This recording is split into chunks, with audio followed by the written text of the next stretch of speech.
भारतीय कार बाजार में एक उलटफेर हो चुका है। जून 2025 का सेल्स डेटा सामने आ गया है और हालात किसी शतरंज की बाजी से कम नहीं है। टाटा, जो अब तक टॉप 3 की फिक्स खिलाड़ी मानी जाती थी, अब चौथे पायदान पर पहुंच गई है। वहीं महिंद्रा, जिसे एसयूवी का स्पेशलिस्ट समझा जाता था, अब सीधे दूसरे नंबर पर आ चुकी है। और टोयोटा, वो तो लगातार सबको चौंका रही है। लेकिन असली टक्कर तो हुंडई और टाटा के बीच थी। अब ये महिंद्रा ने जीत ली है, वो कैसे, ये आगे बताऊंगा। इस वीडियो में हम हर ब्रांड की सेल्स का बारीकी से विश्लेषण करेंगे और जानेंगे कि जून 2025 का असली बादशाह कौन बना है। चलिए शुरुआत करते हैं जीप से, जो इस लिस्ट में 14वें पायदान पर खड़ी है। बिल्कुल वैसी ही जैसे कोई दमदार ऑफ रोड गाड़ी जो जंगल में तो जलवा दिखाए लेकिन शहर की ट्रैफिक में उलझ जाए। जून में जीप ने सिर्फ 262 गाड़ियां बेची हैं, जबकि मई में 271 गाड़ियां बेची थीं, यानी करीब 5% की गिरावट आई है सेल में। जीप की असली पहचान है उसकी कंपास और मेरिडियन जैसी प्रीमियम एसयूवी, जो ऑफ रोडिंग के दीवानों को खूब पसंद आती है। लेकिन दिक्कत ये है कि जीप की गाड़ियां काफी महंगी पड़ती हैं और आज का भारतीय ग्राहक ज्यादा किफायती और वैल्यू फॉर मनी एसयूवी की तलाश में है।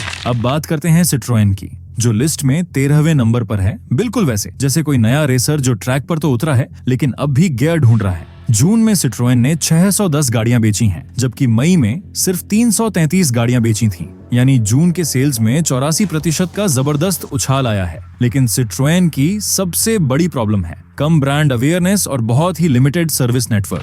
अब नजर डालते हैं निसान पर, जो इस लिस्ट में 12वें नंबर पर मौजूद है। जून में कंपनी ने सिर्फ 1313 गाड़ियां बेची, जबकि मई में ये आंकड़ा 1354 था, यानी करीब 3% की गिरावट। अब आप सोच रहे होंगे निसान को अचानक क्या हो गया। असल में इनके पास लाइनअप में सिर्फ 2 ही खिलाड़ी हैं, निसान मैग्नाइट और एक्स-ट्रेल। मैग्नाइट कॉम्पैक्ट एसयूवी करीब 6 लाख से शुरू होती है और इसका 1 litre turbo petrol engine 99 BHP की पावर देता है। वही एक्स-ट्रेल काफी महंगी है। मैग्नाइट में कमी नहीं है, लेकिन सवाल ये है सिर्फ 2 गाड़ी से कितनी दूर तक जाओगे। मेरी राय में अब निसान को एक अफोर्डेबल कार या कोई नई बजट एसयूवी लॉन्च करनी चाहिए ताकि फिर से मार्केट में पकड़ बनाई जा सके। अब बात करते हैं रेनॉल्ट की, जो इस लिस्ट में 11वें नंबर पर मौजूद है। जून में रेनॉल्ट ने 2625 गाड़ियां बेची, जबकि मई में ये आंकड़ा 2502 था, यानी जून में करीब 5% की ग्रोथ देखने को मिली है। रेनॉल्ट के पास ट्राइबर, काइगर और क्विड जैसे ऑप्शंस हैं। ट्राइबर एक शानदार 7 सीटर एमपीवी है जो करीब 6 लाख से शुरू होती है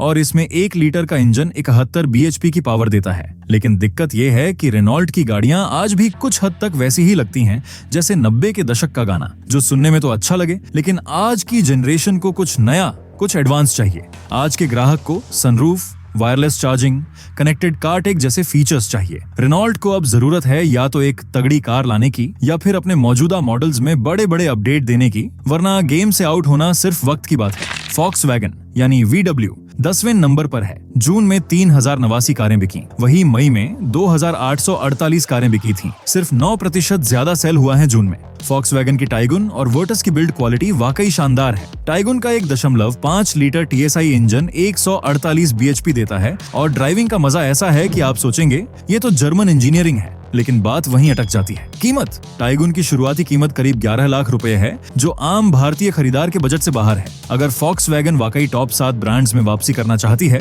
तो उसे एक affordable value for money car लानी ही पड़ेगी, तभी फॉक्सवैगन फिर से गेम में आ पाएगी। होंडा ने इस बार कुछ कमाल कर दिखाया है और 9वें नंबर पर रहते हुए भी अच्छी पकड़ बनाई है। जून में कंपनी ने 4618 कारें बेची, जबकि मई में ये आंकड़ा 3950 था, यानी करीब 17% ज्यादा सेल हुआ है जून में। होंडा की सिटी और अमेज जैसी सेडान गाड़ियां अपने सेगमेंट में अब भी जबरदस्त परफॉर्म कर रही हैं। खासकर होंडा सिटी का 1.5 लीटर पेट्रोल इंजन जो 119 बीएचपी की पावर देता है, उसकी राइड इतनी स्मूथ है कि अगर आप 500 किलोमीटर भी लगातार चला लें तो थकान का नाम नहीं।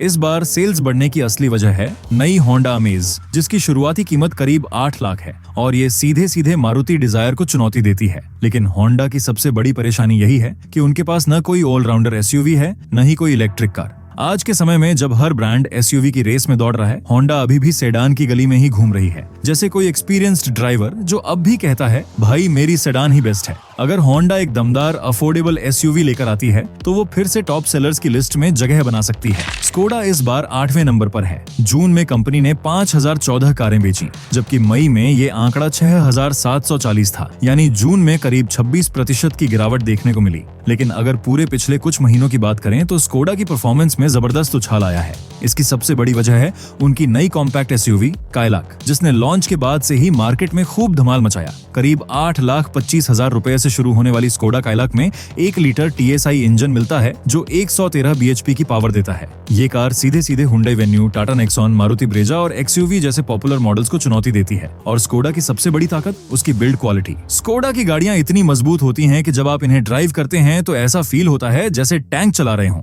हाँ, इस बार सेल्स में गिरावट जरूर आई है, लेकिन ब्रांड की पोजीशनिंग और प्रोडक्ट लाइनअप को देखते हुए स्कोडा के पास रफ्तार पकड़ने का पूरा दम है। अब बारी है MG मोटर की, जो इस लिस्ट में 7वें नंबर पर है और धीरे धीरे कमबैक कर रही है। बिल्कुल वैसे जैसे कोई रेसर जो पिट स्टॉप से निकलकर फुल स्पीड में ट्रैक पर लौट रहा हो। जून में MG ने 5,829 कारें बेची, जबकि मई में ये आंकड़ा 6,304 था, यानी करीब 8% की गिरावट दर्ज हुई है। MG की सबसे बड़ी स्टार है विंडसर EV, जो करीब 12 लाख रुपए से शुरू होती है और एक बार चार्ज करने पर 550 किलोमीटर तक की रेंज देती है। इसका 10.1 इंच का टच स्क्रीन, फ्यूचरिस्टिक डिजाइन और टेक्नोलॉजी फर्स्ट अप्रोच देखकर यही लगता है भाई ये तो सच में फ्यूचर की कार है। इसके साथ साथ MG ने अपनी पॉपुलर गाड़ियां हेक्टर और एस्टर को भी अपडेट किया है, जिससे ब्रांड की सेल्स में अच्छी हलचल देखने को मिली।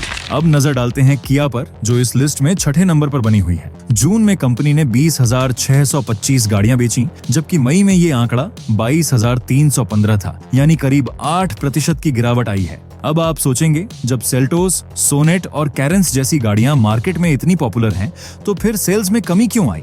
इसका जवाब है इंतजार। दरअसल काफी ग्राहक किया की अपकमिंग और अपडेटेड गाड़ियों जैसे नई कैरेंस, क्लाविस और साइरोस का बेसब्री से इंतजार कर रहे थे। लोग सोच रहे थे या थोड़ा रुक जाते हैं, नया मॉडल ले लेते हैं, लेकिन अब जब ये नई गाड़ियां लॉन्च हो चुकी हैं तो बहुत मुमकिन है कि अगले महीने किया की सेल्स फिर से बूम पर आ जाएं और हो सकता है कि किया सीधे टोयोटा को भी पीछे छोड़ दे। यानी गेम अभी बाकी है और किया रेस में पूरी ताकत से वापसी करने को तैयार है। टोयोटा ने इस बार भी कमाल कर दिखाया है और 5वें नंबर पर शानदार तरीके से चमक रही है। जून में कंपनी ने 26,453 गाड़ियां बेची, जबकि मई में ये आंकड़ा था 29,280, यानी करीब 10% की गिरावट देखने को मिली है। टोयोटा की लाइनअप में इनोवा क्रिस्टा, हाईराइडर और फॉर्च्यूनर जैसी गाड़ियां हैं, जो अपने सेगमेंट में जबरदस्त दबदबा बनाए हुए हैं। खास तौर पर इनोवा क्रिस्टा, जिसकी शुरुआती कीमत करीब 20 लाख रुपए है और इसमें मिलता है 2.4 लीटर का डीजल इंजन जो 148 bhp की पावर देता है। ये गाड़ी इतनी भरोसेमंद है कि लोग आंख बंद करके कहते हैं टोयोटा है तो टेंशन फ्री है। टोयोटा की सेल्स बढ़ाने में सबसे बड़ा रोल प्ले किया है हाईराइडर ने, जो असल में मारुति ग्रैंड विटारा का रीबैज्ड वर्जन है,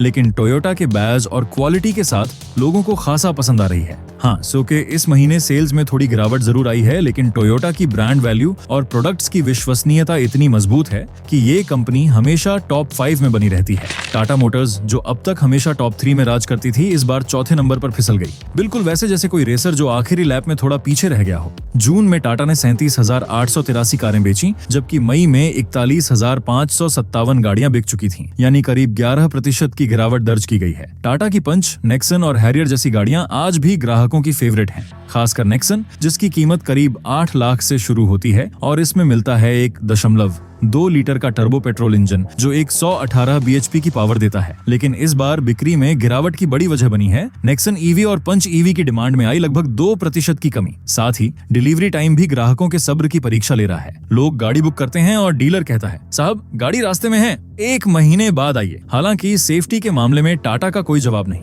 नेक्सन को 5 स्टार ग्लोबल एनकैप रेटिंग मिली है, जो इसे सेगमेंट की सबसे सेफ गाड़ियों में से एक बनाती है। टाटा की गाड़ियों में दम है, लेकिन अगर कंपनी डिलीवरी टाइम को सुधारे और EV वेरिएंट्स की सप्लाई पर ज्यादा ध्यान दे तो वो फिर से टॉप 3 में धमाकेदार वापसी कर सकती है।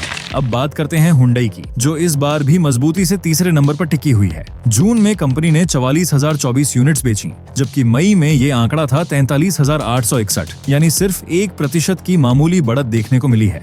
हुंडई की लाइनअप में क्रेटा, वेन्यू और एक्स्टर जैसी गाड़ियां शामिल हैं, जो मार्केट में लगातार धमाल मचा रही हैं। खासकर क्रेटा, जिसकी शुरुआती कीमत करीब 11 लाख रुपए है और इसमें दिया गया है 1.5 लीटर डीजल इंजन जो 114 bhp की पावर जनरेट करता है। साथ ही क्रेटा इलेक्ट्रिक ने भी हाल ही में काफी हलचल मचाई है, जिससे कंपनी को नया ट्रैक्शन मिला है। महिंद्रा ने इस बार टहलका मचा दिया, दूसरे नंबर पर पहुंचकर जैसे कोई थार हाईवे पर सबको ओवरटेक कर रही हो। जून में 47,306 कारें बिकी, वही मई में 52,431 कारें बिकी थीं। करीब 10% ज्यादा सेल हुआ है। स्कॉर्पियो, थार और XUV 700 तो ग्राहकों की जान है। थार की कीमत 11 लाख से शुरू होती है और इसका 2 लीटर डीजल इंजन 130 bhp देता है। नई इलेक्ट्रिक गाड़ियां BE6 और XEV9e ने भी बाजार में आग लगा दी। और अब नंबर 1, मारुति सुजुकी, जो बाजार का बेताज बादशाह है। जून में 1,18,906 कारें बिकी और मई में 1,35,962 बेची थी, 13% कम। मारुति की स्विफ्ट, डिजायर, ब्रेजा और इको हर सेगमेंट में छाई है। स्विफ्ट की कीमत 6.5 लाख से शुरू होती है और इसका 1.2 लीटर पेट्रोल इंजन 99 bhp देता है। बिक्री घटी क्योंकि ऑल्टो और एस्प्रेसो की मांग कम हुई।